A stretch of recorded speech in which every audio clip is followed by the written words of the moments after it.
Who is winning? Jessica, I think. Jessica? She dropped Mackenzie right at the end of the fight. But it's pretty close up until then.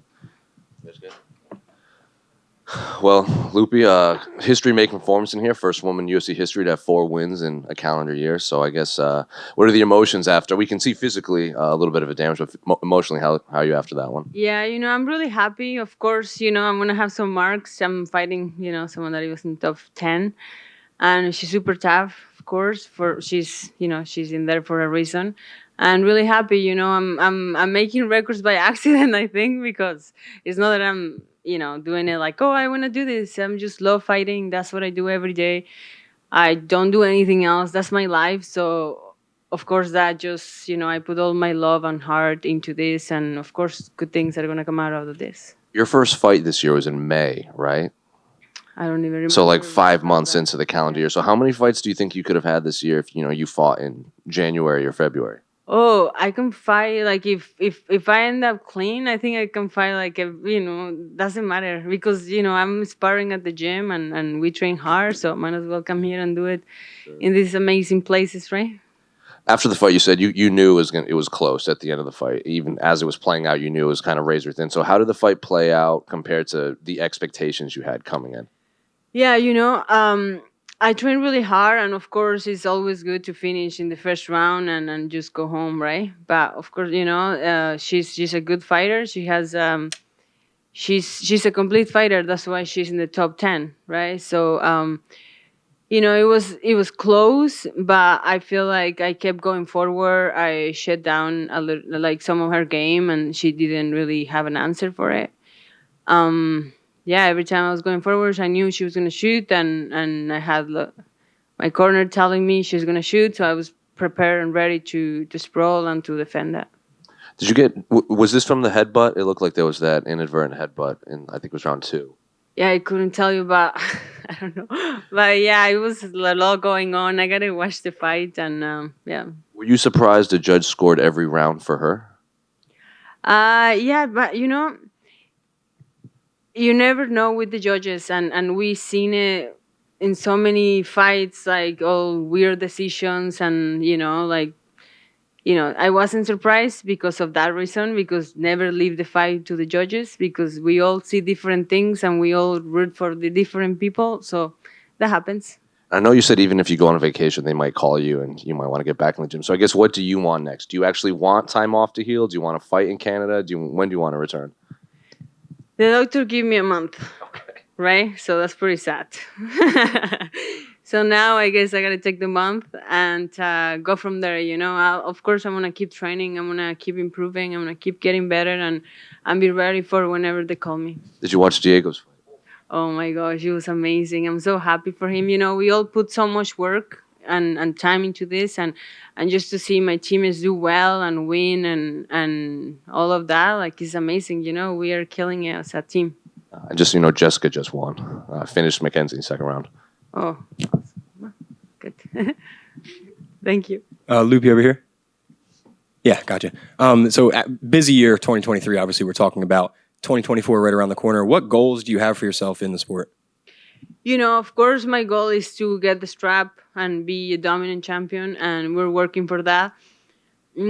I know I have a lot to improve, a lot to learn, and a lot to do, but we're doing it, I recently made the move to Guadalajara to change camps, and I feel like I can see it, I can feel it, and yeah, we're just getting better, that I'm just showing that I'm in, like I'm 100% in this game.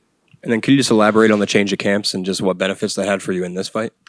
Just like training is different. I have tons of training partners, high-level training partners.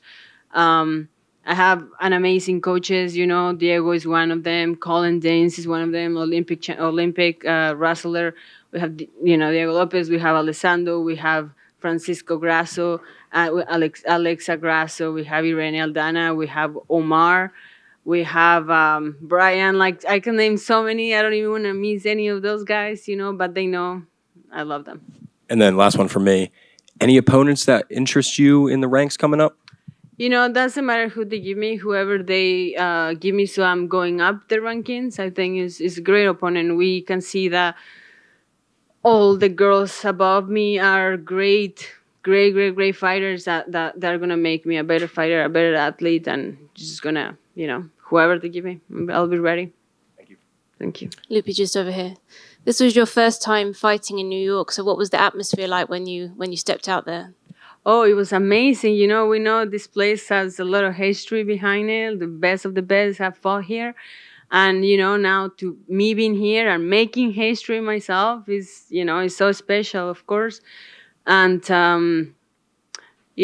this car anniversary from the UFC, and, they believe in me and I believe in me, and I'm just so happy to be here.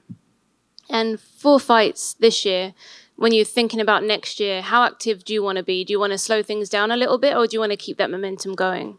I don't think about that because I actually never thought about like, oh, I'll fight this many times or this many times. The UFC knows I'm in it, and they call me and they know I'll be here and I will put on a fight. I'll put on a show. So, wherever the manager, my coaches, and the UFC ones, I'm ready.